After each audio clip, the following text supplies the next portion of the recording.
Question है आपके सामने, let lambda e, lambda p and lambda d be the wavelengths associated with an electron, a proton and a deuteron all moving with the same speed, then the correct relation between them is।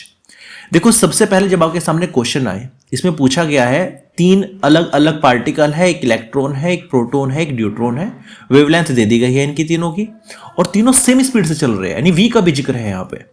तो इनमें से correct relation कौन सा होगा? सबसे पहले तो lambda और v को कनेक्ट करने वाला फॉर्मूला आपको याद होना चाहिए।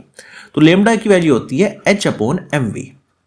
अब करना क्या है, इसमें जो चीज कांस्टेंट है, जो चीज नहीं बदल रही है, उनको गायब कर देंगे। प्लांक कांस्टेंट फिक्स होता है, कांस्टेंट वैल्यू होती है 6.6 मल्टीप्लाई 10⁻⁴, इसको गायब कर देंगे। v इसने कह दिया सेम स्पीड है तीनों की, तो इसको भी गायब कर देंगे। क्या बचेगा? Lambda inversely proportional to m बच जाएगा। मतलब जिसका मास सबसे ज्यादा उसका वेवलेंथ सबसे कम। अब अगर मैं मास की बात करूं, सबसे कम मास होता है इलेक्ट्रॉन का। कितना होता है? 9.1 मल्टीप्लाई 10⁻31 kg। वही मैं बात करूं, इससे ज्यादा मास जो होता है इन तीनों में, वो होता है प्रोटॉन का।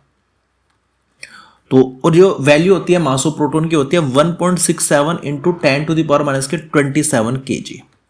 तीसरा सबसे ज्यादा मास होता है ड्यूट्रॉन का, जो होता है 3.34 10⁻⁻27 kg। तो ये आपको लर्न रखने हैं, याद रखने हैं। कुछ बच्चे सोचते हैं कि कांस्टेंट की वैल्यू तो स्टार्टिंग में दे दी जाती है, कभी कभी ये चीजें ड्यूट्रॉन वगैरह की नहीं मिल पाती वैल्यूज।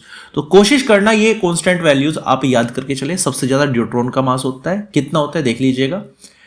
पावर तो सेम है 10⁻27 दोनों में, लेकिन ये 1.67 है, ये 3.34 है।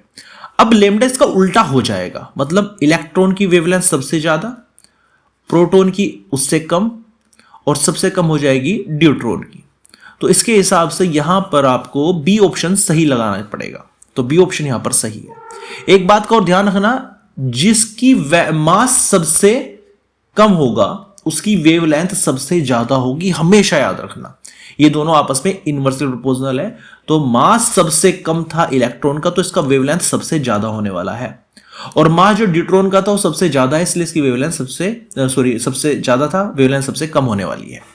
इस बात का ध्यान रखना। इस प्रकार आपका बी ऑप्शन यहां पर सही हो जाता है।